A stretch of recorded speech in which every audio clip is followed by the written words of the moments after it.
Okay, I'm going to talk to you. I have had a lot of questions. Let me tell you what we're going to cover today, first of all. Today, the lecture is going to be about getting unstuck. It's about getting inspired. It's about making your own inspiration, because that's really what we've got to do right now, is make our own inspiration. We can't go to class. We can't get it from a lot of other people. I hope you're getting some here. That's what we're going to do here. But it's also about making your own, because that's a really important thing to be able to do.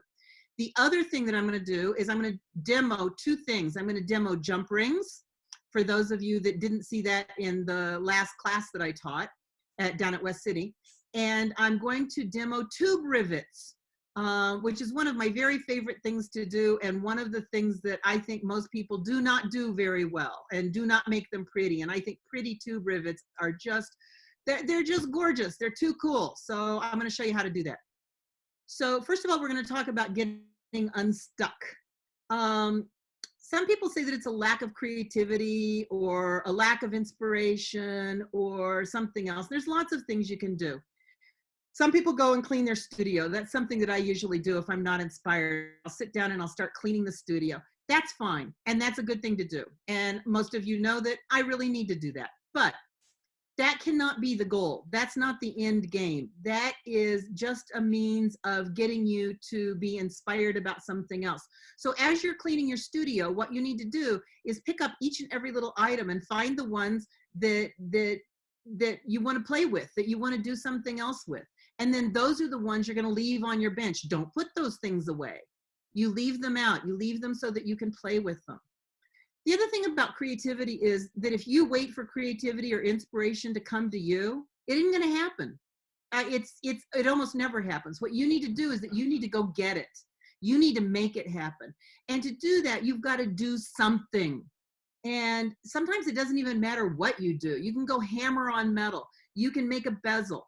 You can play with your pantry of metals. Remember last week we talked about having a pantry of metals, having wire and sheet and all sorts of things that are around in your studio that you can play with, that you can bring out, that you can hammer on. And if it's brass and copper, there's not a lot of loss there. If you totally destroy something, you throw it in a bucket or throw it in the trash, and who cares? Play with a manila folder if you don't want to do the brass and copper. Draw lines, cut things out. One of the things I've told you guys in the past that I do is that I make bezels when I'm uninspired. I drag out my stones. I find a stone that I really, really like, and then I make bezels. And then I have them when I'm ready to build something else. So the other thing that I'll do is to make elements to use later. So I do textured wire, I do forged wires, I do roller printed sheets, I do textured sheets. I do all kinds of things that then I can drag them out after the fact. And I've got them for future use. I've got them when I want to, I want to design something, and I know that I need something else. I need something to happen, but I don't, something in a design, but I'm not sure what I need in the design. And so what I do is that I will take some of the bucket I have of forged wires or textured sheet, and I'll take them out and I hold them up next to the piece that I'm working on. And I say, does this work? Does this work? Does this work? But I've got those because I made them ahead of time.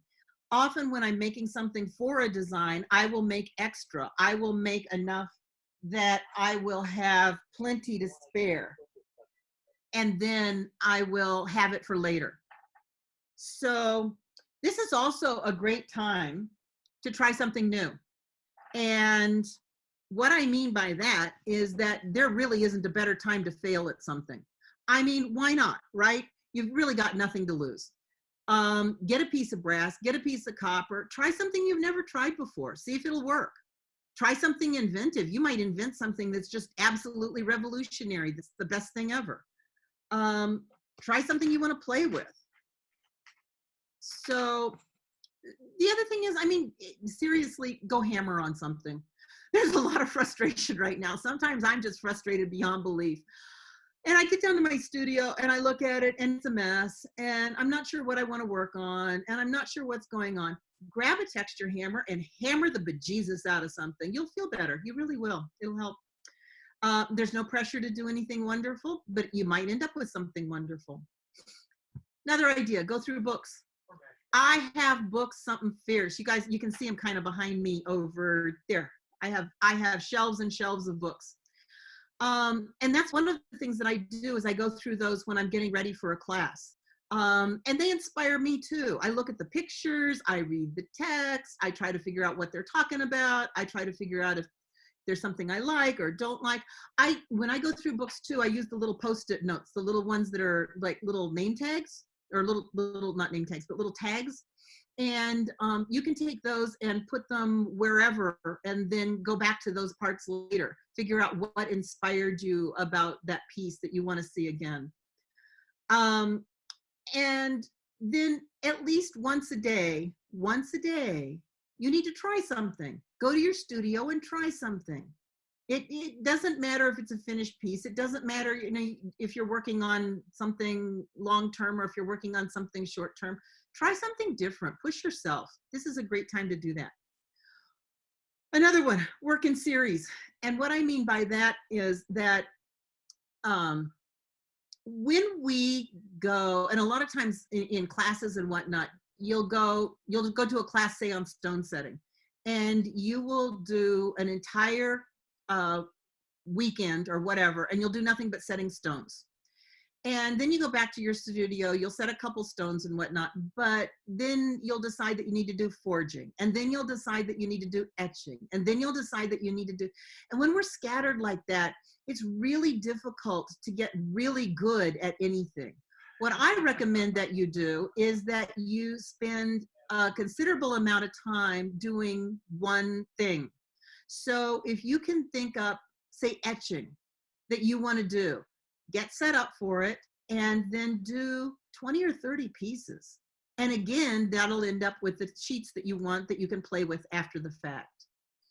Yep. Another possibility is that even if they're finished pieces, that you can more completely, if you're doing a series, you can more completely explore an idea. So I could try the etching with different grounds. I could try the etching with different mordants. I could try different metals. I can try double layering it. I can try, rather than etching, depositing metal on something. I can try all sorts of things. So this is a great opportunity for you to go in and play with all kinds of different ideas. So for those of you who sell work too, this is a great opportunity to make a body of work, the working in series. I have talked to you guys before, most of you, about keeping a notebook. And I really, really, really want you to keep a notebook. I have a friend, and when she was in college, she started with these art journals, and she has art journals. She has one, at least one for every year. Some years have more than one. They're all exactly the same, and they're all on her bookshelf, and they're labeled by year and by volume and by whatever. I have scraps of paper. I have them all over the house. I have scraps of paper falling out of notebooks everywhere. I have scraps of paper on shoe boxes. I have scraps of paper on scraps of paper. I don't care how you keep it, but what I do want you to do is I want you to pay attention to things that you like, things that you don't like, things that you want to play with more, things that, things you want to explore. I keep notebooks all over the place. I have one beside my bed because sometimes when I wake up, I have ideas. I have one beside the TV because sometimes some newscaster is wearing a gorgeous piece of jewelry and I want to jot it down. I have one that I keep in the car. I won't get arrested for cell phone use, but I will get arrested for drawing in my sketchbook as I'm driving. I have one in the dining room. I have one on my, 2 or 3 on my bench in my studio. And the reason I have all of these is because when I get an idea, I don't want to go searching for my sketchbook, and I don't carry them all the time. But I always have something around or some paper around.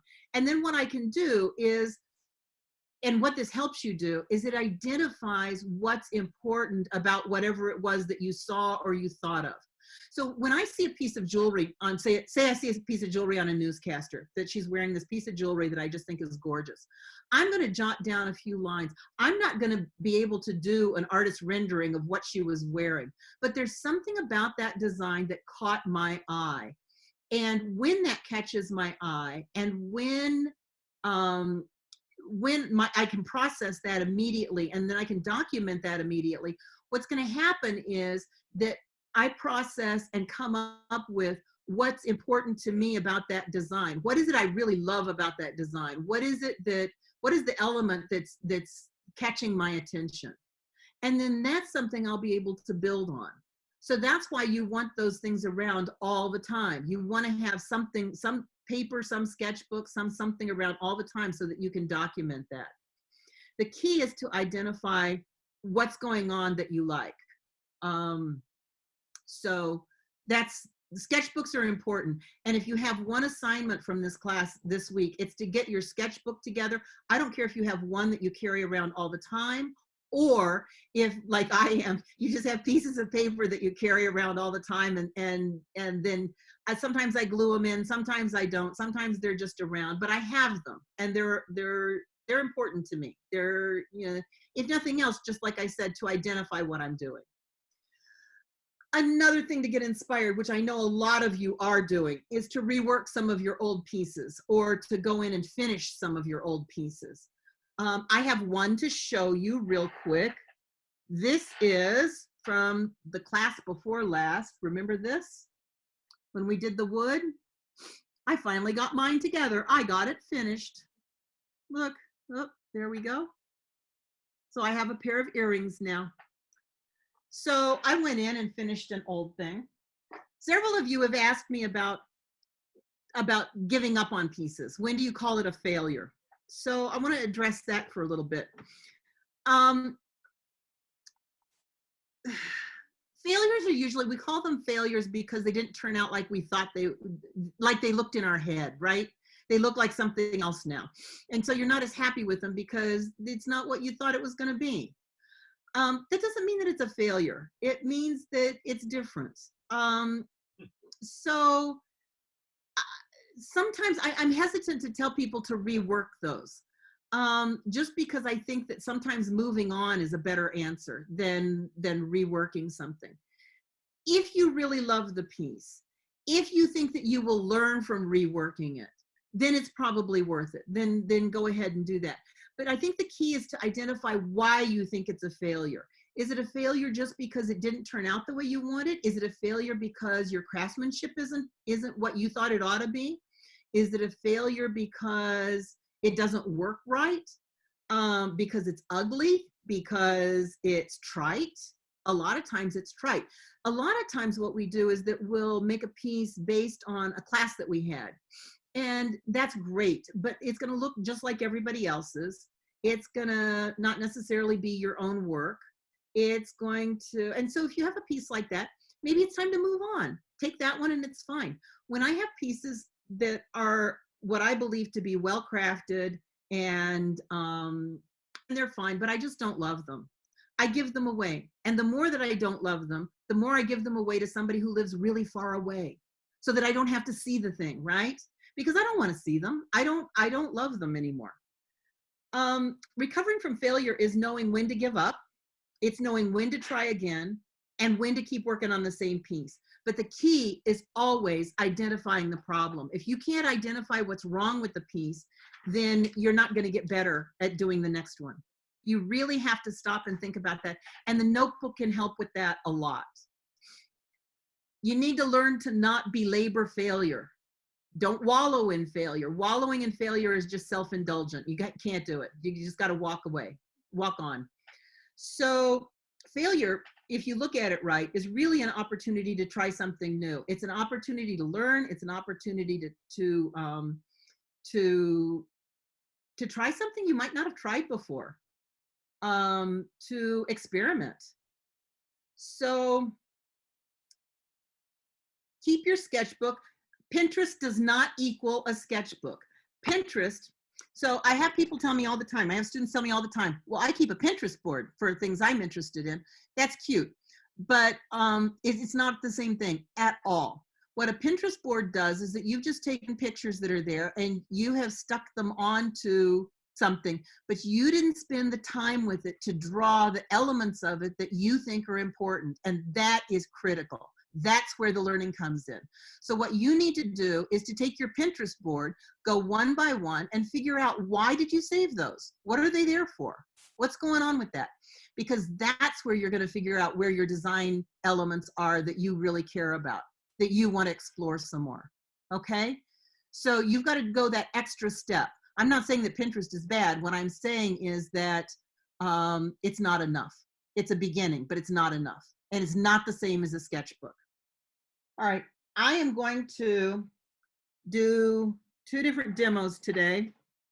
The first one is tube rivets. Tube rivets look like, see this little guy? See the tube? There's got 2 solid rivets and a tube rivet. This guy has 2 tube rivets right there.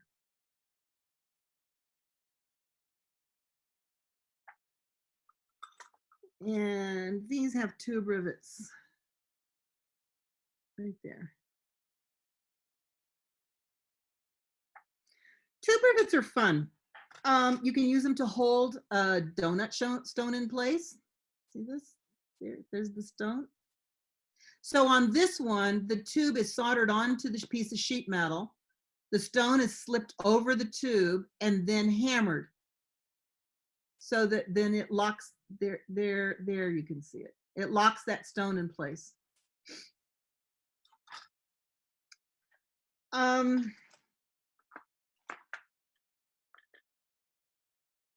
Here is one that isn't finished yet.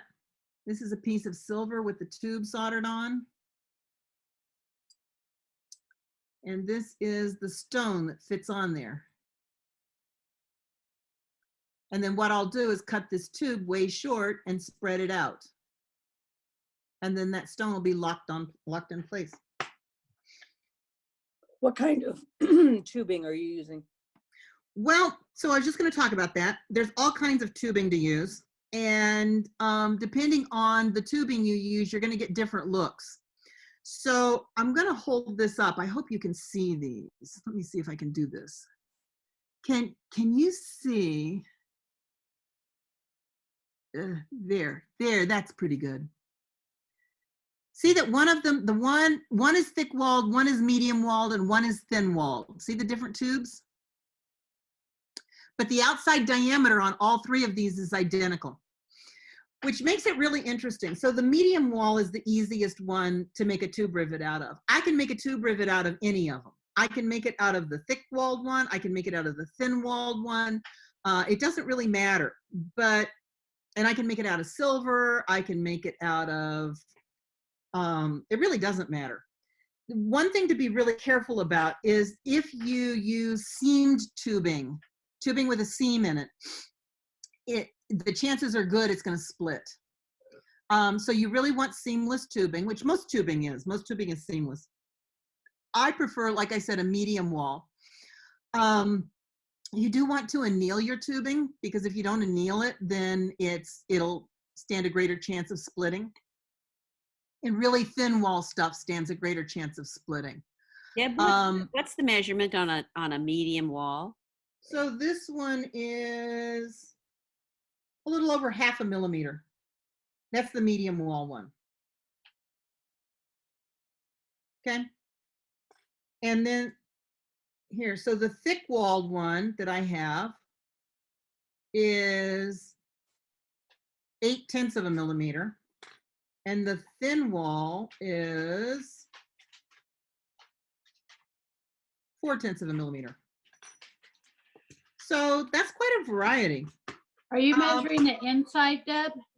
I'm sorry? Are you measuring the inside? I'm measuring the wall thickness, not the inside. And the wall thickness too, it'll change.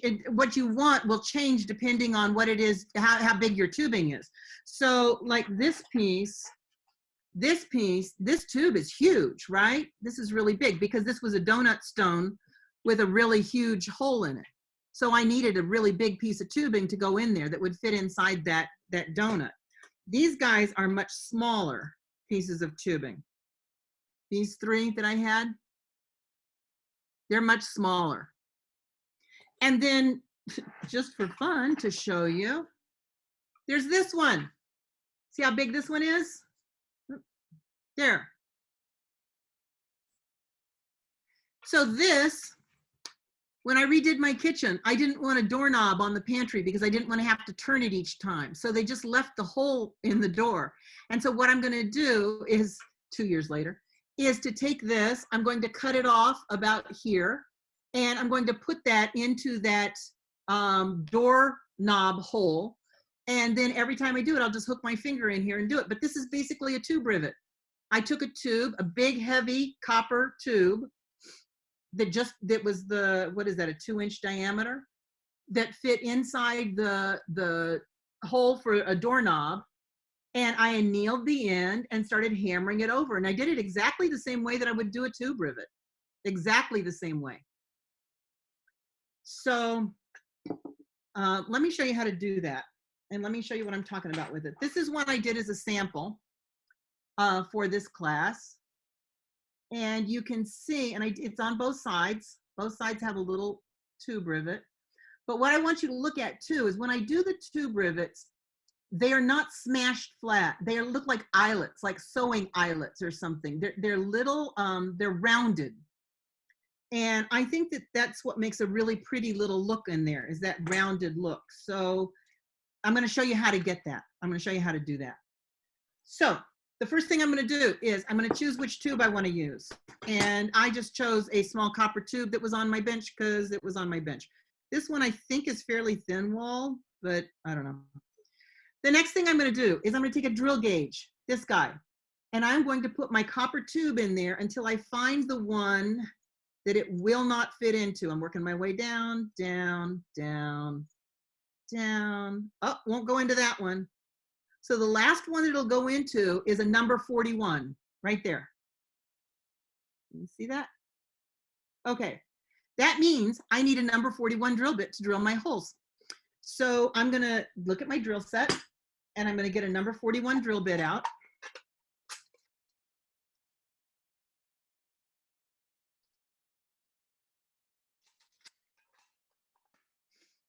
And then I'm good to go to drill holes.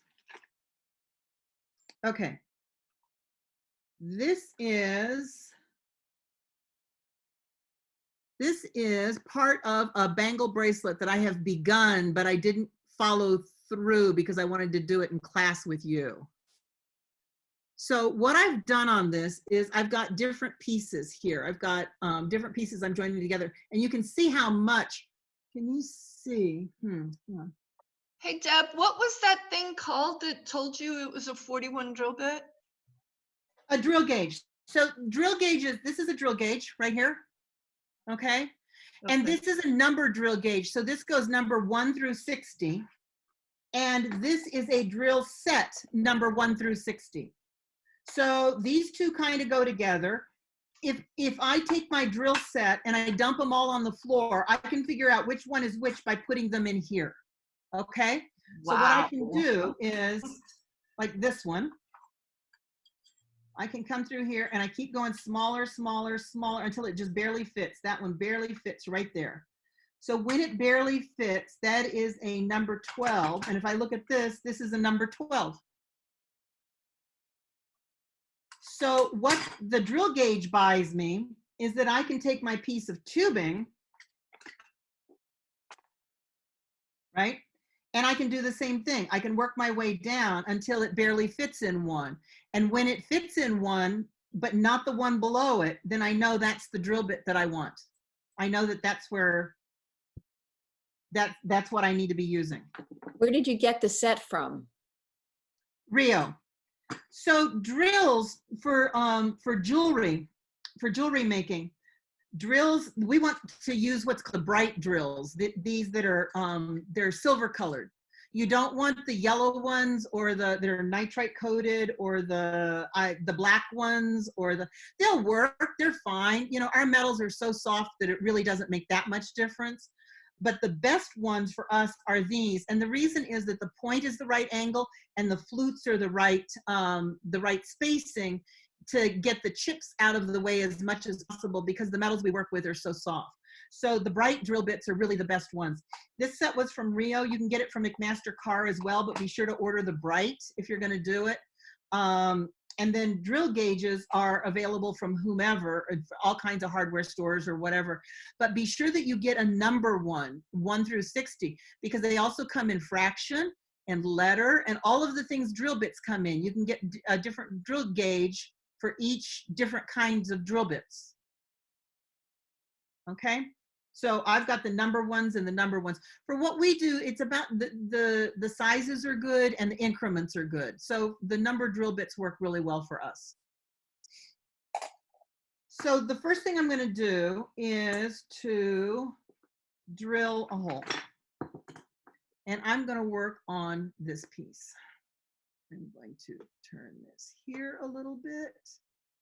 And I'm going to work right here. Okay. So what I'm going to do is to take my flex shaft. And I'm going to put in my number 41 drill bit.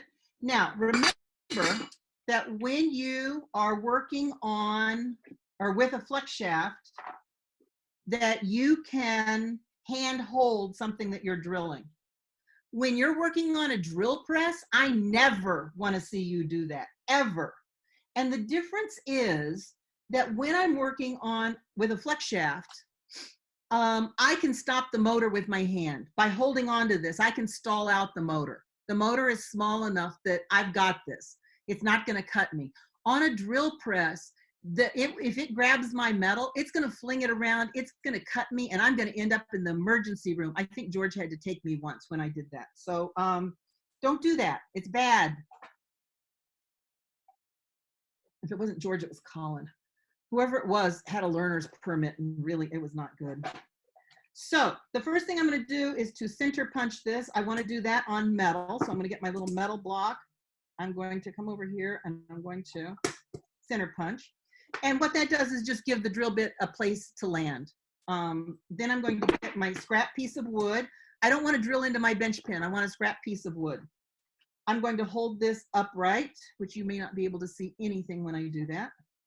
And I'm going to drill. All the way through. Okay. Then on the back, it's always got this little burr that happens when I drill. So what I'm going to do is to take a bigger drill bit. I don't care what size. It doesn't really matter. And I'm just going to, by hand, twist it a little bit and knock that burr off. I'll see if I have one on the front, but I don't, a little bit. I'll knock that off. I don't want to really chamfer it. I don't want to make it so that it's got an angled hole. I just want to make it just a little bit so that the burr is gone. The next thing I'm going to do is to take my tube, and I am going to file one end flat. I want to do that while it's long. It's easier for me to do while it's long. So I'm going to take that. I'm going to file this flat. Usually I would do this on a bench pin, but you guys can't see when I use a bench pin, so I'm not going to. There.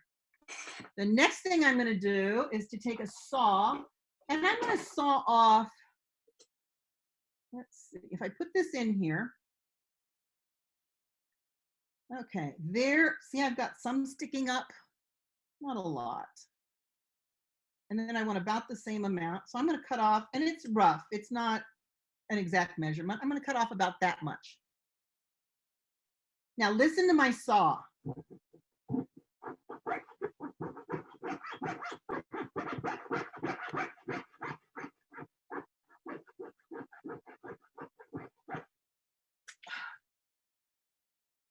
Throw it on the floor. Can you hear when it gets to the end, when it gets close to the end? You want a fairly fine blade when you're doing this. If you don't have a fine blade, it's going to catch.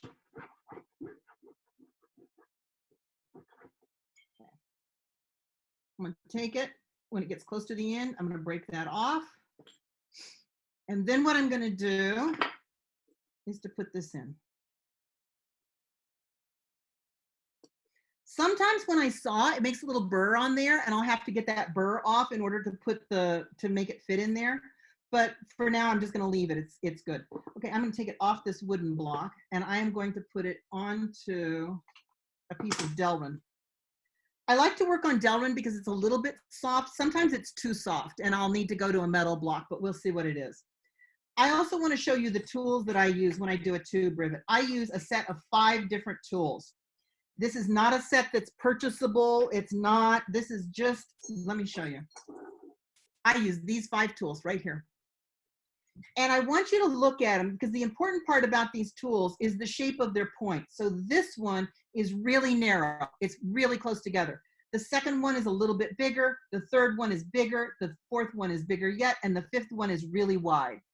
And that's because that's what I want to do to that tube rivet. I want to take that tube rivet and I want to make it spread out as it goes on.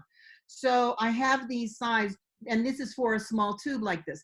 If I have a really large tube, obviously, these are not going to work. I'm going to have to find something else.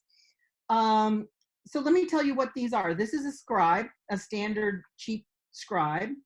This one is a nail set, a really tiny nail set. See, it's got the little end on it there. But it's the taper that I'm after. I don't care about the nail set part. This was a really cheap tool from Harbor Freight. I think it came in a set, and I cut it off. It was really long, and I cut it off, and because the angle was right. This is, I think it was a center punch that I just basically dulled. And this one is this. This is a, what they call eyelet tool that you can get at Michael's or Joann's or whatever in the scrapbooking section. And it comes with a whole bunch of different tips on it like this that do different things. And you might even be able to use some of these on different ones. But I use this one as the final spread it out tool. So I'm going to show you what I do with this. The other thing that I use is this hammer. This is a brass hammer, and it weighs about 8 ounces. It's not very heavy. It's kind of moderately heavy. I want some weight behind it because that helps me when I'm spreading this out. The other hammer that I'm going to use at the very end is this one. Now, this is a Dixon hammer, and it is no longer commercially available at all. This one looks like, can you see the end of it? See how it's oval? It's got this little oval face, and it's very little. You can get a similar one with a round face on Rio and then grind it down into an oval. And I've done that very successfully and had students do it very successfully, and that works really well. The other one that will work really well is the one that Diane's son makes if he's better and when he's better, and it's this one. And this is a really nice hammer. This rounded end works, and I'll show you how that works. So I'm going to start with this tool, the narrowest one. I'm going to put it into the end. I'm going to push this. Hang on. No, that doesn't help. Okay, we're going to go. I'm going to put it into the end of my tube. I'll hold it sideways like this. And I'm going to hammer on the top of it right here, just a little bit. A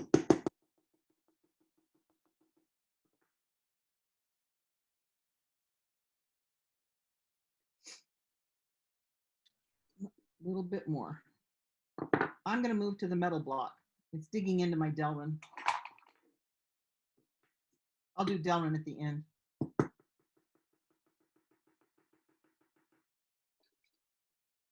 Okay.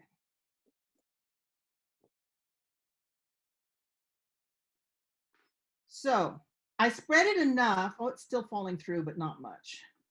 I'm going to flip it over. So this, when I'm doing tube rivets, what I have to do is flip it back and forth and back and forth and back and forth. I have to work side to side, back and forth and back and forth. So I'm going to do this one.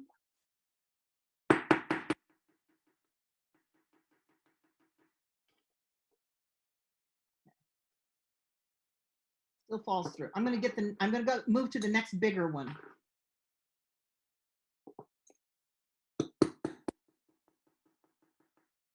That's better. That spread the tube more. Deb, we can't hear your hammering. Could you just describe your hammering? Yeah.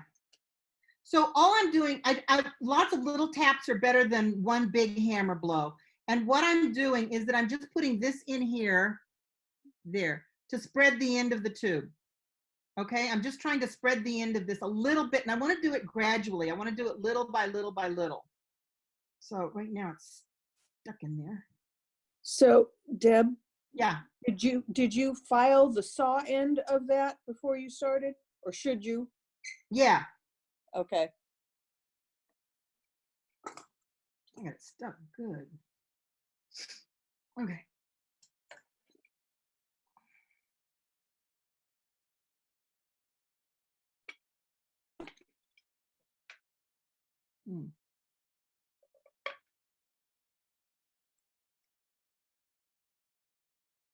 Okay.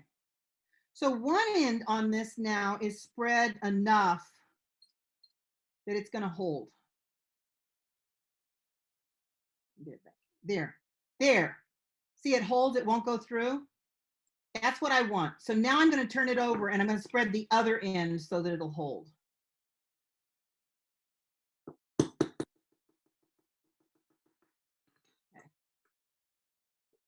So now what I have, now the rivet won't pull out. The rivet is in here. It won't pull out, but you can see it's loose, right? It wobbles back and forth. So I'm going to go to my third tool now. So now I'm on this one, and I'm going to do the same thing.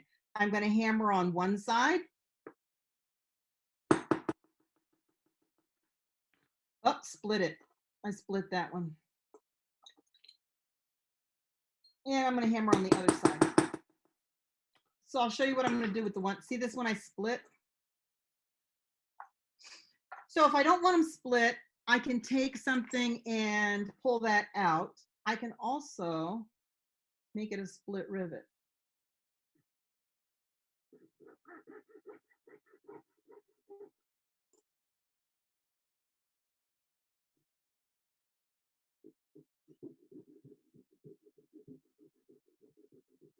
Okay, by cutting it, what I did was to make it a split rivet. And then when I pull it down, it'll be split around. Okay.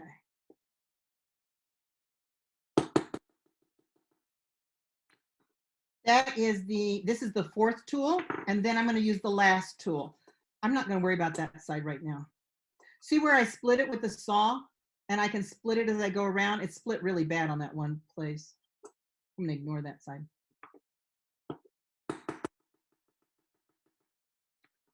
Okay, so this one now, I have used this tool, which spreads it the most. I want to use it a little bit more. There. Now what I'm going to do is that I want to use my oval-faced hammer. And what I'm going to do is I just want to hammer on the very outside edge of this, the very outside edge, so that I'm taking this, and hear how light that is, how gentle that is.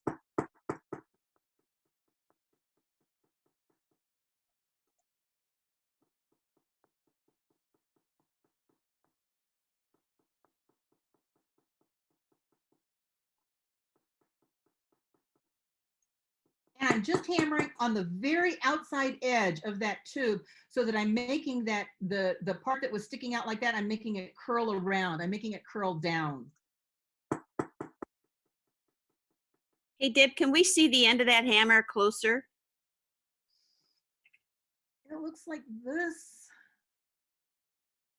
It's oval. Okay. It's a little oval face. So you changed it from the round to the oval? This one came this way. I've had this hammer since Okay. 1975. Deb, I just wanted to ask, I was curious as well, why do you have to use an oval? Can you use a round, like a small round, like I have one of those NC Blacks that looks perfect?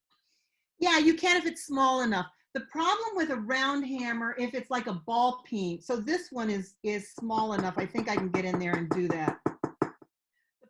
something like a ball peen is that when you hit the edge of that tube, you also hit your metal, right? And that's why an oval works really well, because with an oval, I can control, it's not hitting the metal around it, it's only hitting on that little tube.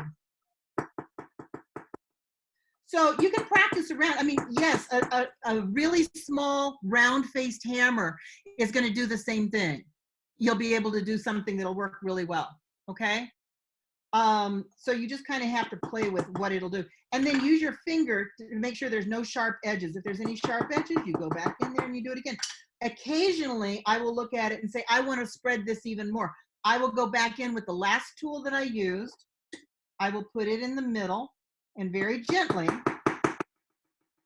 I will spread that out some more. And that'll make it just spread out a little bit. Oh, now it feels really good. So one other question, would you say most of the time while you're hammering straight downward onto the rivet, or does it feel like the contact is sort of sideways at times? I wouldn't say sideways, but I find it's easier if I hammer on the far side of the rivet and not on this side. If I hammer over here so that I'm hammering like towards myself. Let me see. Ooh, watch this. Get my finger out of the way. Does that help? Deb, Yeah. what is the rule for the length of the rivet that you cut? How much to have it sticking up above the metal? You know, that varies radically depending on the thickness of the tube and how much you're going to have it go over, what the tube is made of. I recommend, if you're going to play with this, that you do some practice and see what you can get them to look like. Because if it's a really thin tube, you're not going to want as much material. If it's a really thick tube, you don't want as much material. The middle-sized tube, you can have the most material that curls over. So it really, really, really depends on what the tube is and the size and the everything else. I would say general rule of thumb place to start is between 1/2 and 2/3 the diameter of the tube, but that can be really misleading. You know, that's not, because if you, I mean, look at this one, you know, for a radical difference, right? I can't do that. That doesn't work. And for really big ones, it's not going to work. I would say on this one, I probably had 2 millimeters sticking up on one side and probably 1.5 millimeters on the other. The 1.5 millimeters did fine. The 2 millimeter one, I squished and split. So 2 millimeters was too much, whereas the other one was just fine. So I think you have to practice some with the tubing that you're using. I also probably should have annealed this more.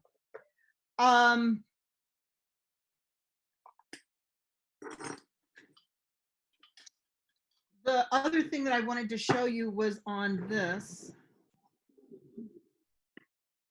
So one thing about this bracelet is that I needed to curve these pieces first. If I don't curve them first, if I do this in a straight line and then I go to curve them, it's gonna bend really funky where the rivets are because it's got holes there. But the other thing that's gonna happen is that it's gonna tend to tear out my rivets.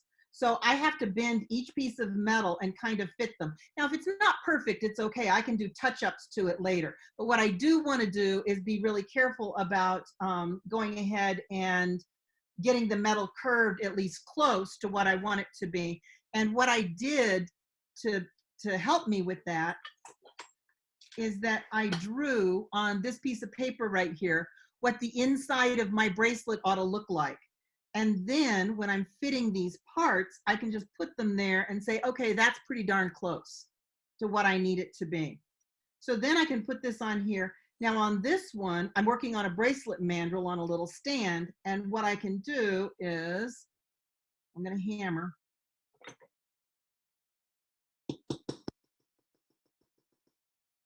Okay. And then when I take to flip it over, I'm gonna have to flip it over like this, and then I can hammer like this. And I go back and forth and back and forth and back and forth until I get this to spread out the way I want, and then I can use the small hammer again. Did you drill that when it was flat? No, because when I drill, if I drill when it's flat, then what happens is, here's the next piece that's gonna go in. If I drill when it's flat and then I curve it, it won't do it a lot on this one, but it does distort the hole some. So I've got a much truer hole if I curve it first and then drill. Deb, can I see a view of the stand that you have for your bracelet mandrel? Because that's always something I struggle with. Oh, okay. I can make one of those. So exactly, this is a piece of aluminum angle that was left over from something or another. And I cut a notch in one end and a V-groove in the other end. And it was really designed to hold a ring mandrel. So that the ring mandrel, the round end fits here and then the rest of it fits up in here. And it's aluminum, so it won't hurt my ring mandrel, and then I can work on a ring mandrel. It works on this one okay. It's not the perfect one for this, but it does hold it. There are commercial ones available that are similar to this, that are nice, that work. But it is nice to be able to work horizontally on a bracelet mandrel or a ring mandrel or something like that. I was struggling. I think I have a project for Natalie now that she's newly retired. I'll have her make one out of wood. There are some wooden ones that are commercially available. You ought to look at them. Some of them have little notches in them so that you can do different heights. If I can find a picture, I'll show you.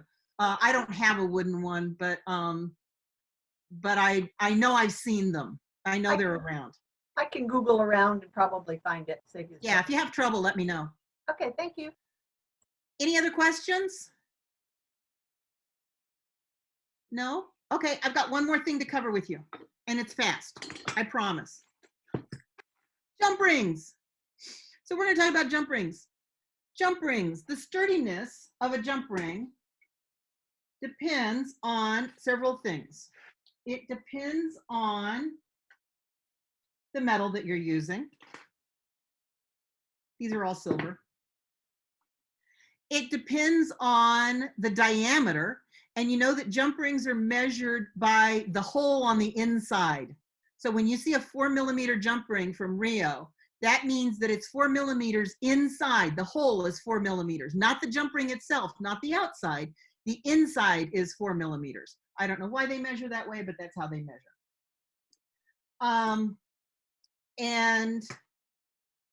Okay, so you've got the size of the jump ring, the size of the wire, the material that it's made out of, and the size of the jump ring. So if you have a tiny, tiny, tiny jump ring, you can use a tiny, tiny, tiny wire, and it's probably gonna hold together. Last week, we talked a little bit about that the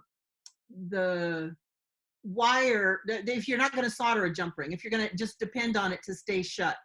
If you're gonna depend on one to stay shut, you've gotta do several things. One is that you've gotta size it properly. So if it's the bigger the jump ring, the bigger the wire has to be in order to hold itself shut. And you might think about making it out of a material like argentium rather than traditional silver, because argentium you can put and heat harden in the oven, and then it gets to be really hard, and then it'll stay together much better. You also have to make sure the ends fit absolutely perfectly. If they don't fit absolutely perfectly, you've got a problem.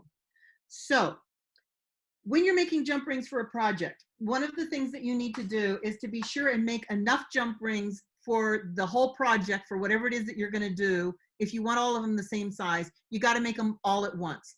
And the reason for that is that if I have, say, 12 gauge wire, and say I've got 2 pieces of 12 gauge wire here, and I bought them at different times. And this one, they've been in the scrap bucket forever, so who knows what they really are. But this one may be annealed and this one's not annealed. Even if I anneal them both, they're gonna be a little bit different than each other. You know, Rio is not super precise about having it always be exactly the same. And so what's gonna happen is, if I go and wind them, even if I use the same mandrel and I do everything the same, chances are good they're gonna be a little bit different than each other. So it's better if I can go ahead and make them all at once. If I'm making a really large jump ring, see how big this is, or this? I won't saw them. I will seldom saw them. What I usually do is that I use flush cutters, and I use really good flush cutters. These are Swanstroms, and they're really good.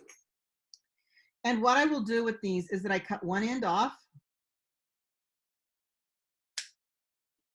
and then I will flip them, and I will put it exactly where the other, see how I've got it lined up? I've got this lined up with the end of this wire. And then I will clip it again. And then I will check. That meets really well. Now, even with flush cutters, it leaves a little bit, see that little nib there? I'm going to take that off. I'm going to use a very fine file. You see that? I'm going to use a very fine file, and I'm just going to take that nib off of both sides.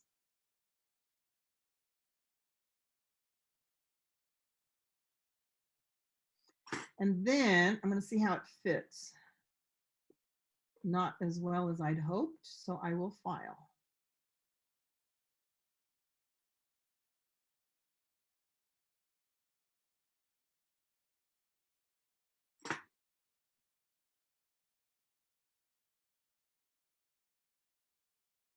Not bad. Still has a gap right there. So when it has a gap, what I'm going to do is to set it down.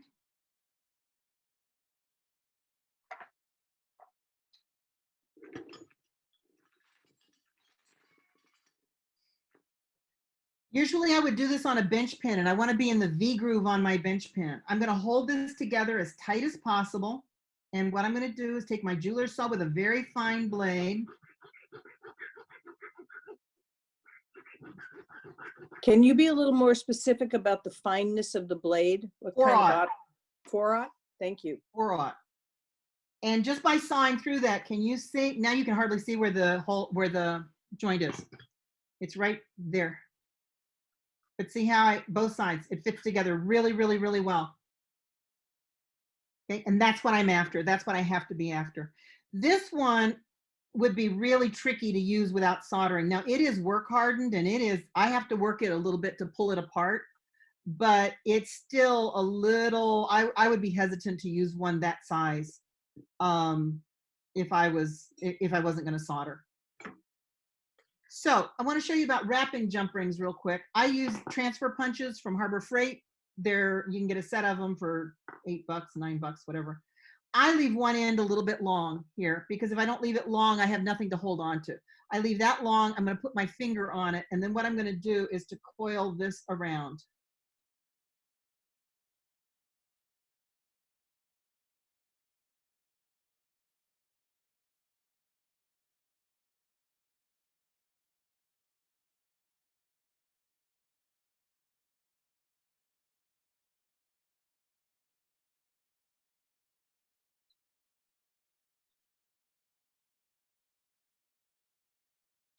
Okay, so I have this, and you can see the ends are sticking out. That's normal. Sometimes I can go ahead and force them around a little bit so that I can get more of that material out of it. But the ends are always going to be a little bit straight, and I just don't worry about that. I consider that part of the scrap of making jump rings. I'm going to take my flush cutters. I'm going to cut one. That's a start. Now, on ones this size and smaller ones, normally I would saw these. So what I'm going to do, I want to show you how I saw them. There's a lot of ways to saw them. A lot of people, Brad Smith makes a little trough that you can put them in so that you can saw them horizontally. You can tape them. Taping sometimes helps, especially if your fingers are not as strong as my fingers. This is what I do. I put it on my bench pin. Can you see that it's way up in the V groove? It's like just barely out of the V groove. I'm going to use my saw at an angle, quite a bit of an angle, and I'm going to start right here, holding with my fingers, and I'm just going to saw through. See by holding with my fingers how I'm able to, there's one. I'm able to keep them straight up and hold. And I do want an angle. I want a fairly steep angle. But I do want to watch that I'm not sawing through the back edge of the jump rings.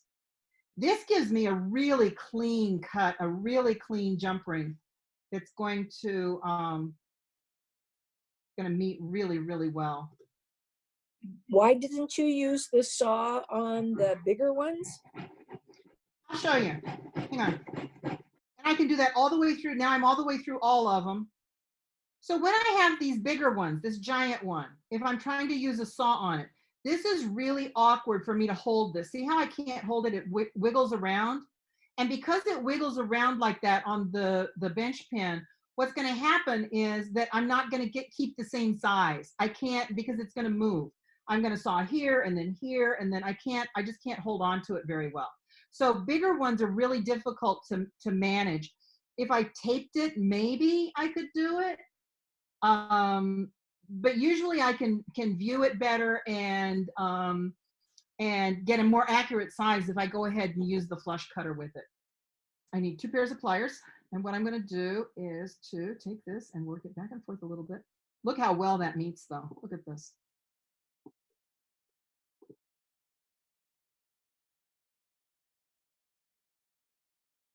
I think that meets really, really well. So that's what sawing buys you. So guys, questions about jump rings or tube rivets or your sketchbooks, which I really want you to do. That is your homework. I really, really, really want you to do sketchbooks. I want you to draw. Even if you throw them all away, it's okay to throw them all away. Throw them all away if you want to, but do it. Because what it does, it makes your brain come up with why you want to save that. And then that'll spark more ideas. Okay, questions. I got time for questions. No questions? Deb, I have a question. Yes. I already use several notebooks. How do you organize your notebooks, or how do you?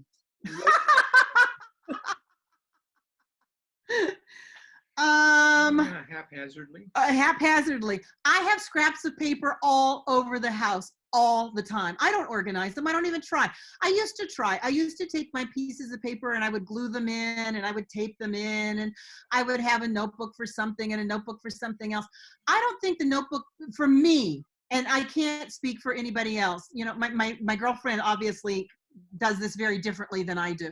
But for me, it's the act of drawing it. Once I draw that, once I put that in there, I'm pretty much good to go. And every now and then I will go through a pile of papers and I'll throw away 9/10 of them. I'll throw away almost all of them, but I'll keep 1 or 2. And then those I will play with and I'll do more drawings and I'll do more something from that. You know, you'll find your way that you keep what you want to keep.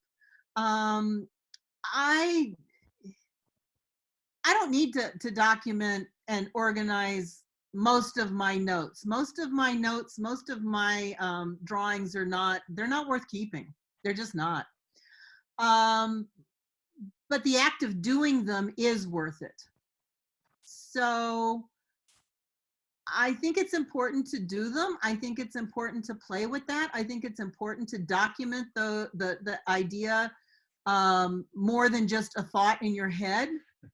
But keeping it long term, maybe it's important to you, and if it is, file folders work great. I love file folders. File folders is Do what I shoeboxes. draw on. Huh? I said file folders is what I end up drawing on. I do too. I like to draw on file folders. Yeah. The earrings that I made, the kelp earrings, that ones I'm wearing, they're started gorgeous. out just a sketch as I was drawing an outline for a completely different piece of jewelry, and I thought, oh, this is kind of like a kelp leaf. And off it went, and I was scribbling all over this cardboard, you know, file folder, which now I have to get another one for the project that I was starting to work on. But yeah. Yeah, file folders are great. Cardstock of any sort. I love doing drawings and whatnot on graph paper. I like grid paper. I don't know why. I've liked it all my life. And I like drawing on that, and I use that, and I use it a lot in my studio. I use grids, all kinds of grid paper. So I do a lot of drawings on that and keep them. When I find a shape of something that I really like, and I do have certain shapes that I use not necessarily the same shape over and over, but sometimes I'll use part of one and part of another, like a template, right? But I make my own little metal cutouts. So I have a tub of metal cutouts of shapes of things that I really like, things that I think those shapes are really beautiful. And they aren't anything that's on any template. It's something that I made. So I have those, and then I combine them different ways. You know, I can make them longer or shorter or whatever. But that way I've got something there that you know is a template basically that I've made. So I save that part. One of my favorite pair of gold earrings I came up with, I was working on them, and it was a Friday, which is the family night to go get Mexican food when the kids were little.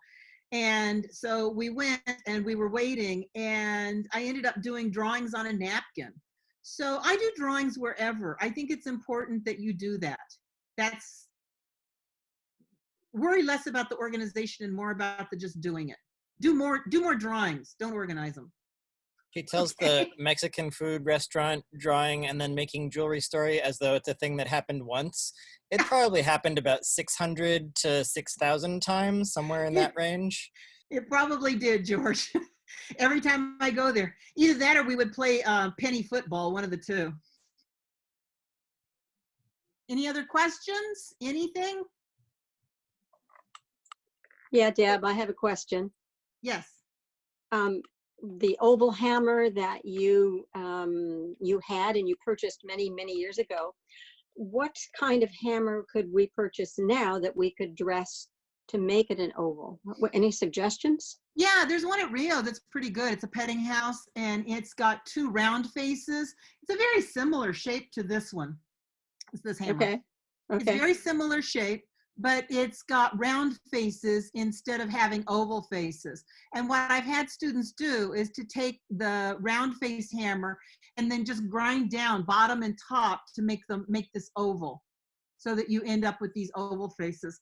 Also, a lot of people, something I didn't address, a lot of people use dapping punches to do this. And I have always had dapping punches make the tube go off to the side. And probably because, I don't know, I must not be holding it straight or something. If I use my tapered tools, that series of 5 tools that I showed you, they center themselves. So I don't have a problem with the tube going off to the side. It doesn't do that. It stays centered. So I find that much easier to use than if you try using dapping punches. The round punch for me just does not do it. Deb, it's Claudia. Hi, Claudia. Hi. I just want to say thank you for your inspiration at the beginning of the class. I think that in these times, that's really hard right now to get motivated and stay motivated and be creative. And just the idea that you can just go make something, just do something, or even a series or bezels. I just got my studio set up, and so thank you for that. Yeah, and the other thing, well, thank you for that, Claudia. But the other thing to remember is don't put any pressure on yourself right now. You know, everything is too tense. And if you watch much news or anything else, you're as upset as I am. So don't put pressure on yourself to do something magnificent. Don't even put pressure to do a finished piece. Just do something. You know, get in there and do something, and it'll come to you. It'll be okay. Any other questions? Anything? Out of curiosity, how did you manage to fold over the edges of your door finger hold, the big tube? Oh, so on this, because it's so big, you know, it's got like a 2-inch diameter. So what I did on this was to start with basically a ball peen hammer. So that what I'm doing is I come into this edge. Let's look at this end. This end doesn't have anything. This end is not even flat. So what I would do is come in with a ball peen hammer, and I would hammer from the inside out. I would hammer all the way around to start curling this out. And then now it's to the point where I can hammer here and start pulling this edge around. But I tried it in the door, and it actually pretty much snugs up to the door now. I've got it curled around enough. I think I had to anneal it a couple times to get it to pull on around. But because the tube is so large, I could just do a ball peen from the inside and hammer on it and start pushing it around.